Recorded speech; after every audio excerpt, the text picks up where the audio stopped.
Hey, science. Yes, conspiracy? Do you want to play a game? Sure. Okay, so what's something that looks like a kangaroo, but with a horse or goat-like head, with bat-like wings, horns, small arms, clawed hands, legs with hooven feet, and a forked tail? No, it's not Nancy Pelosi.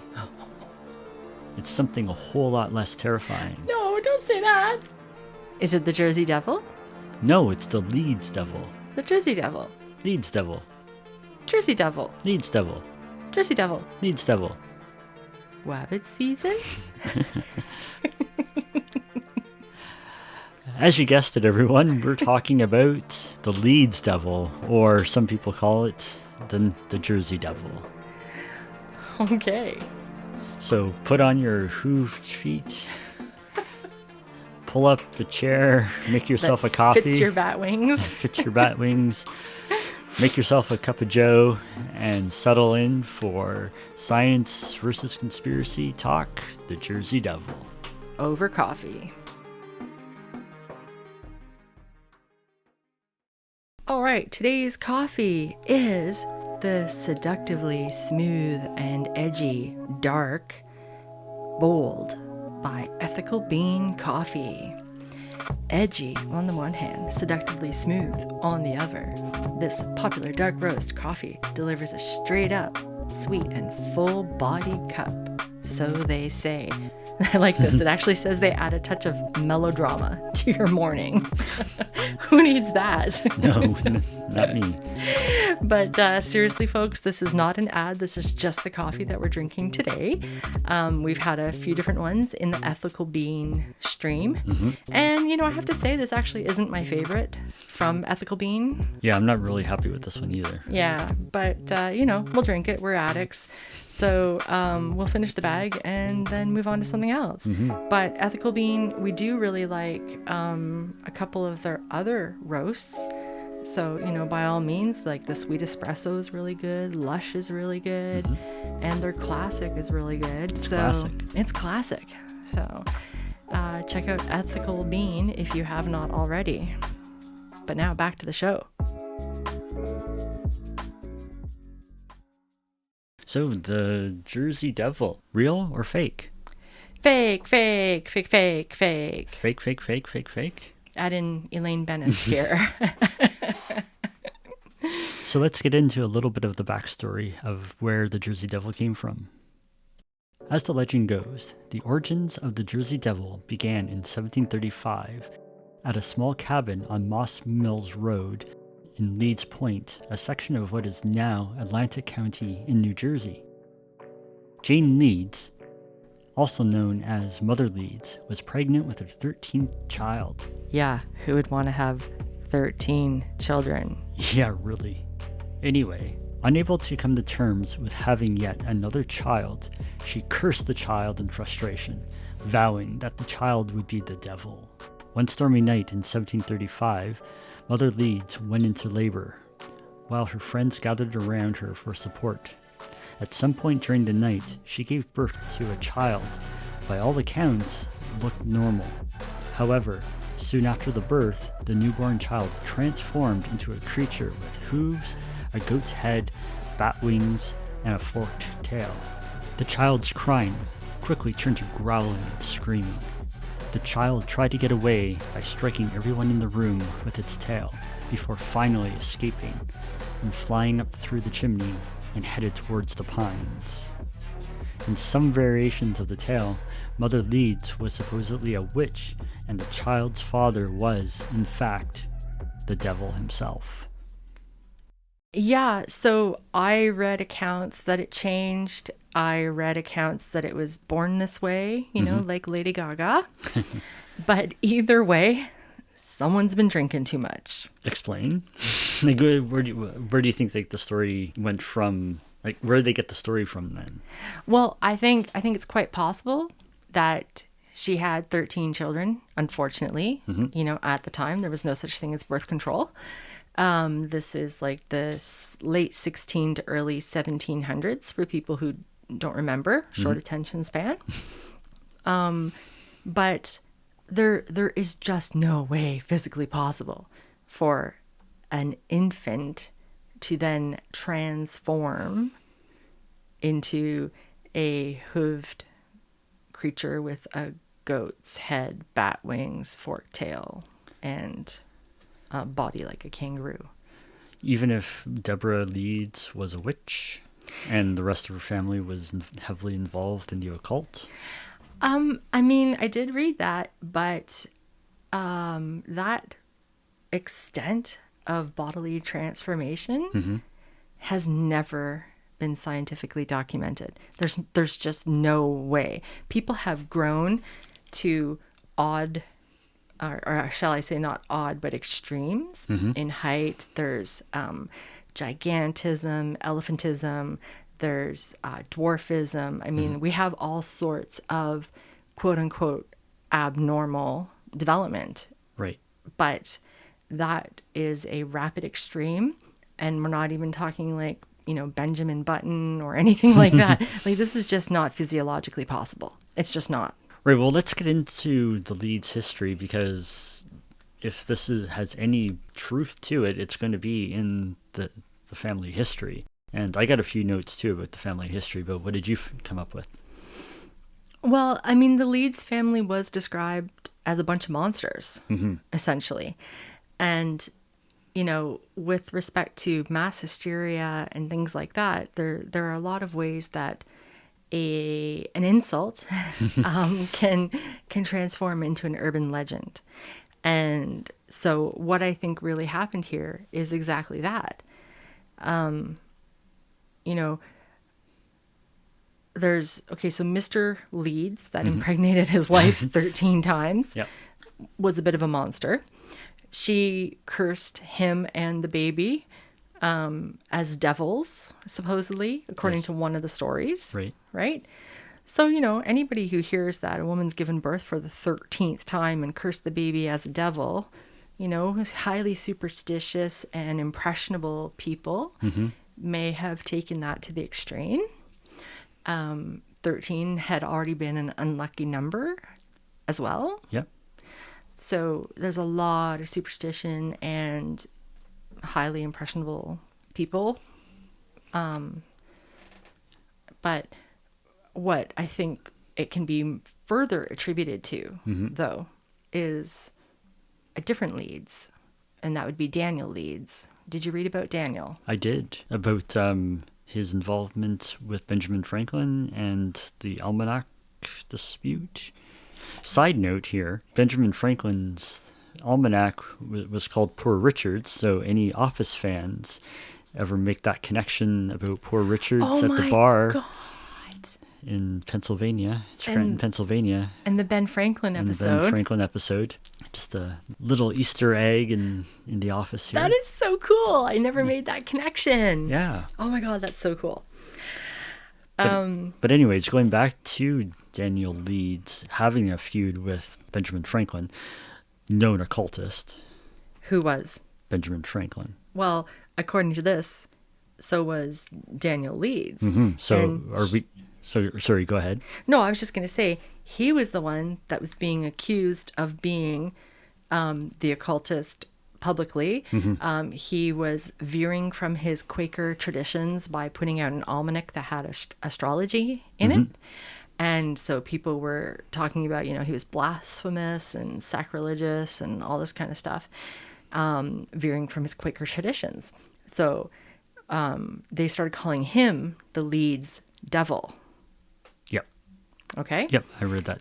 All right. So much political, religio-political banter and mudslinging ensued, especially with Ben Franklin, as you noted. And so Ben Franklin, I don't know if you saw this part, but he actually used Daniel's almanac against him to forecast, supposedly, Daniel Leeds' death. And then whenever Leeds would say something, Ben Franklin started referring to him as a ghost, like, oh, you've already died because it was forecasted in your almanac. That must be a ghost I hear. Right. And the SOB carried it on too, even after Leeds actually died, still referred to him as the ghost.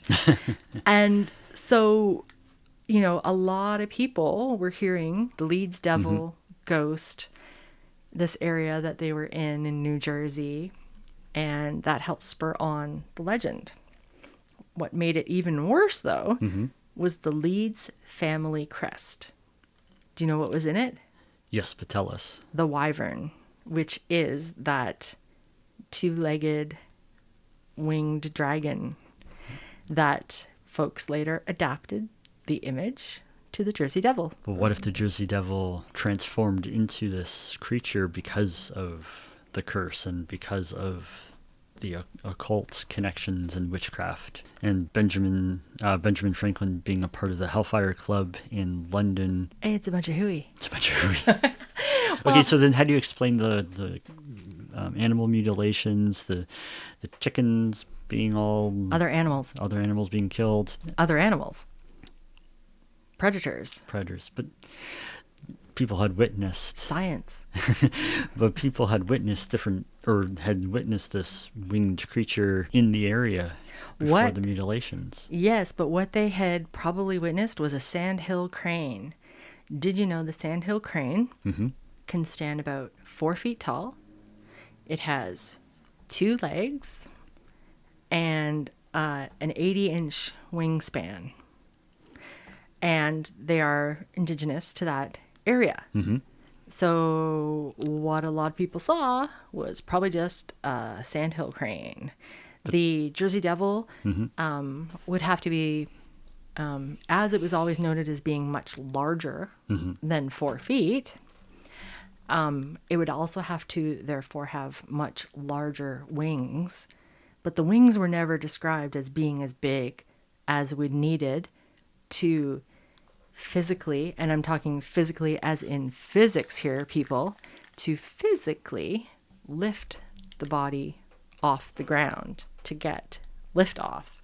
Like that thing could not fly the way it's been described. But would a crane be the reason for the mutilations, though? No, but you put 2 and 2 together, right? This is like the most logical answer, and it's the simplest answer. People are scared. They see animals that have been mutilated by other animals, but these might be a simple folk. They might be heavily impressionable. They've heard the legends, they've heard the stories that all are attributed back to Leeds, the man, and maybe Leeds, the woman and man that predated Daniel Leeds. Right. They've heard the stories. And they know the legend, so they're out at night and they're scared, and animals have been mutilated. So they see something, it's a sandhill crane. It's a Jersey Devil. Okay, so that might explain some of the sightings back in and around 1735. But what about the string of sightings in 1909? Are you really asking me this? I'm really asking you this. Oh my gosh. Okay, 20 years later, a publicist for the Philly Museum admitted that it was a hoax. They bought a kangaroo from a local circus, and they glued bat wings and artificial claws to the poor thing and traipsed it around as though they had captured the Jersey Devil. 20 years later, they admitted to the hoax, based that they wanted to do it because the museum had been falling in attendance.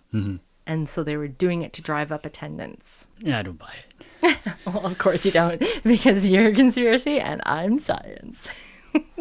Okay, so then what about, was it October 1982? 82? No, sorry, When not the 82. New Jersey Devils became a hockey team in 82. Was it 82 Yeah, or 85? It was 82. Yeah. No, but that's not what I'm referring to. But we'll get back to that, though. I want to talk about the New Jersey Devils. Oh, let's talk about the Devils then. Well, I just want to say that any recent sightings are obviously thanks to either the hockey team or the X-Files or any other television show, movie, book, whatever that's talked about the Jersey Devil, because it's just the hockey team has perpetuated the legend, the myth, right? People are going to be like, oh, New Jersey Devils, what's that name, for? What is that based on? And every time something gets talked about, it's registered a little bit in your subconscious. So it's imprinted upon you. But it can't be the answer to every time something weird happens that it's just in the zeitgeist. No, but I mean, think about it though. When you see a new make of a car that you'd never seen the first one before, then all of a sudden you're seeing them everywhere. Or like, Or is that just a glitch in the Matrix? no. Well, I can't say that. If we're in the Matrix, I'm in the Matrix too, so I can't say that.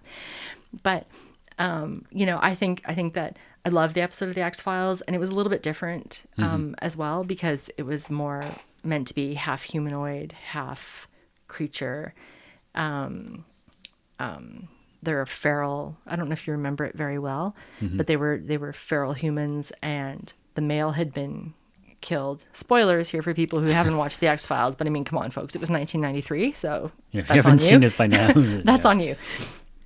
But so it turns out like the woman, her mate had been killed, and so she was having to fend for herself and had to come out of the woods more, and there were these sightings.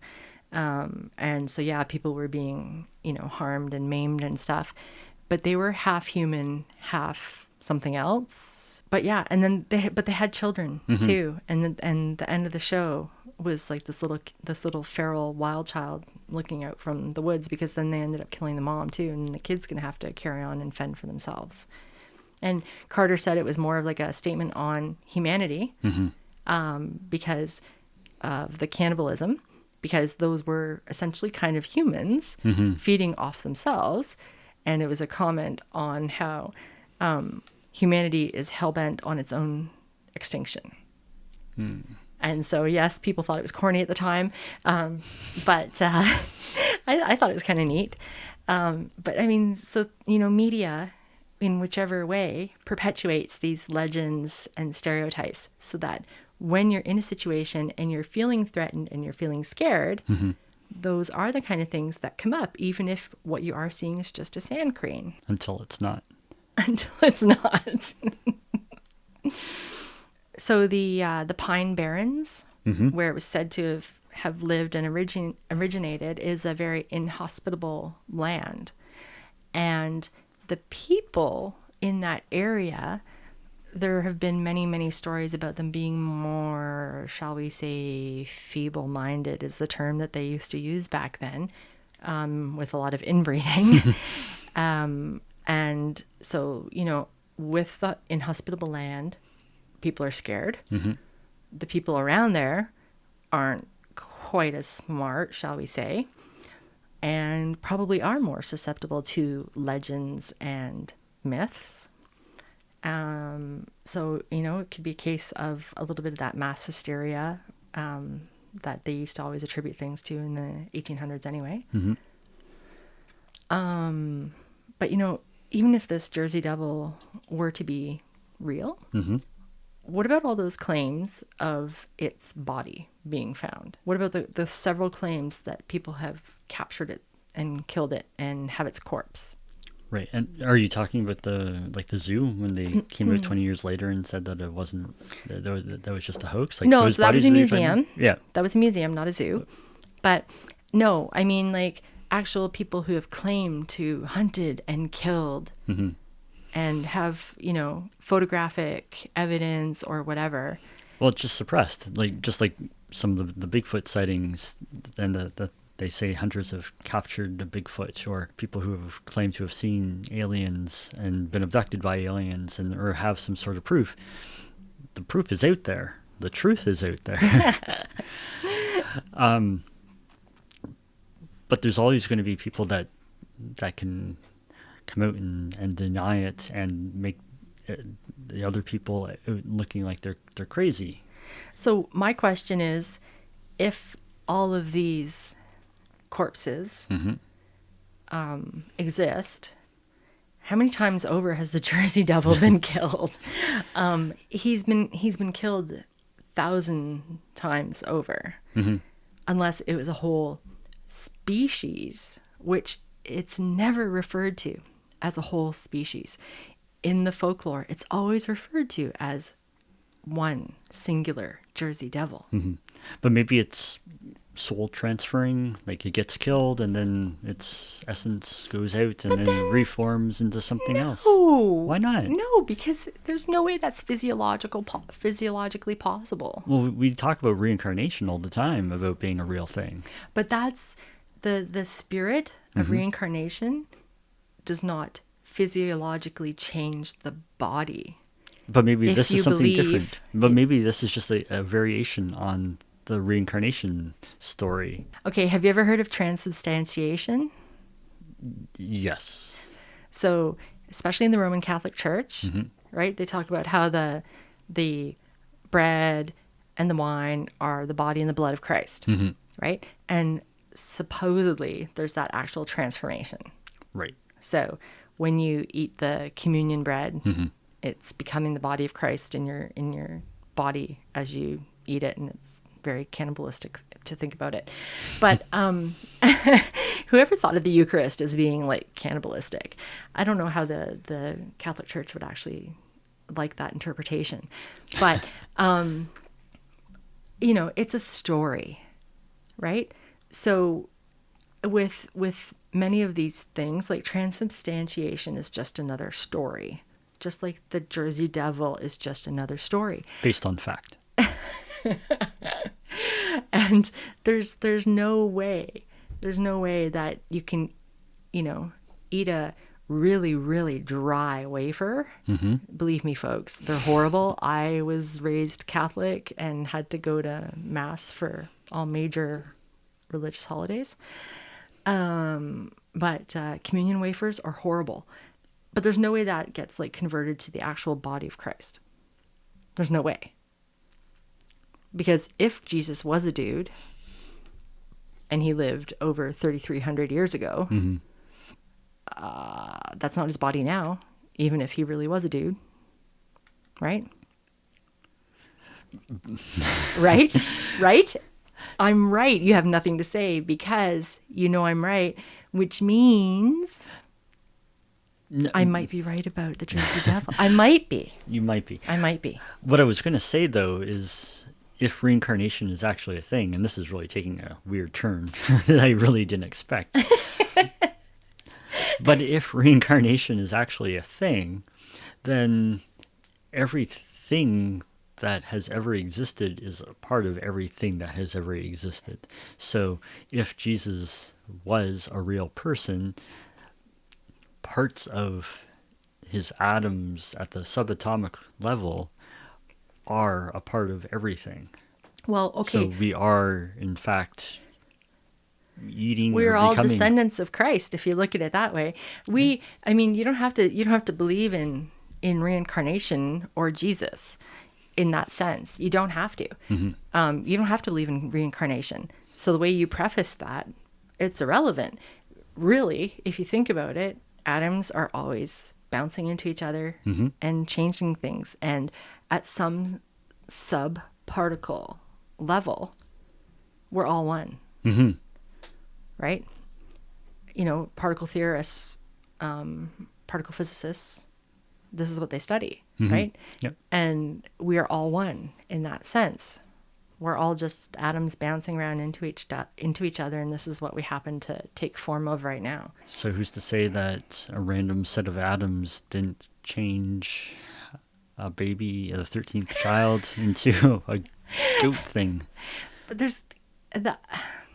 Okay. It's not out of the realm of possibility. Well, when you start talking about subatomic string theory, science is coming back to bite me. Yeah, I watched a video. I can't remember what it was a long time ago though, but it's not out of the realm of possibility that if you stare at a statue long enough, it will move. Just your eyes. No, but listen, and I mean It's an optical illusion. Not the optical illusion, because of the way the atoms are bouncing around in and out of this reality, the movement of the atoms and everything, in theory, it could move.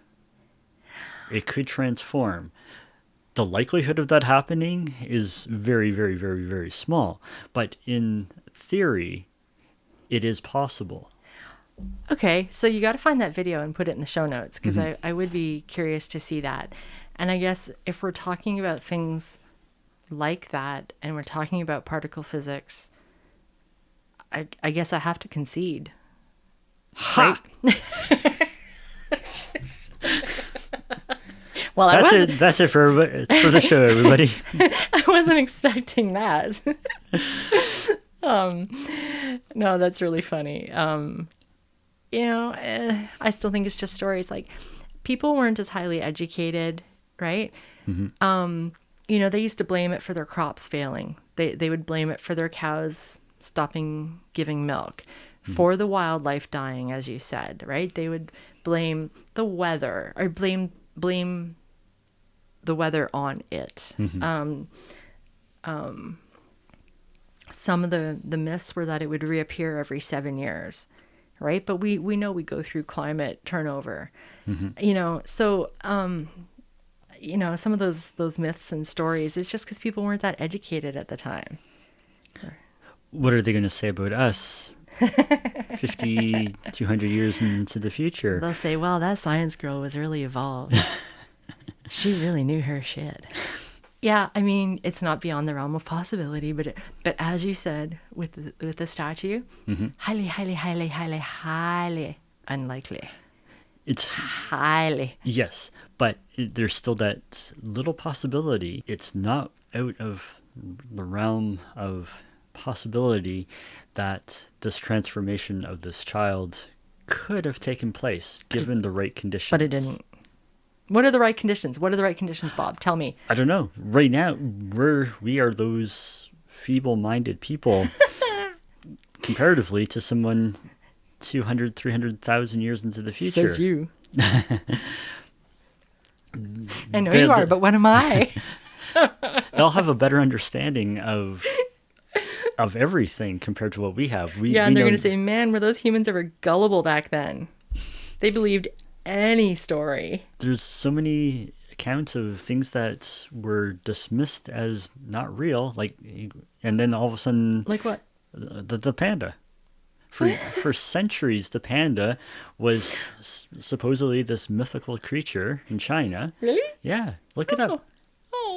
And it wasn't until I forget what the year was, but they discovered the panda, and now we know that they exist. But there's a perfect example of something that was a mythical big bear, black and white creature that roamed the forests of China.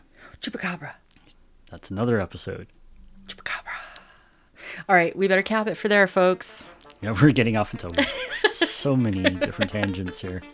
But it's been fun. This was a good episode. Yeah. Hopefully you folks thought so too. Let us know your thoughts. Jersey Devil or Leeds Devil, real or fake? Yeah, or have you seen it? Do you live in New Jersey, Pennsylvania area, and have you seen it? Or visited and seen it? Yeah. All right, everyone, that's it for this week. We'll be back next week, and I think we'll do our MK Ultra podcast. Yes. For next week, so stay tuned for Mind Control next week. And remember, being paranoid is smart.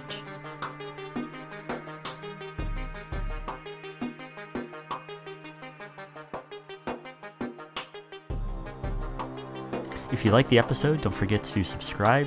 You can download us on any of the major podcasting platforms. This week's episode of Science vs. Conspiracy over coffee was produced by Lethologica. Writing and research was done by Bob Homer and Jennifer Timer.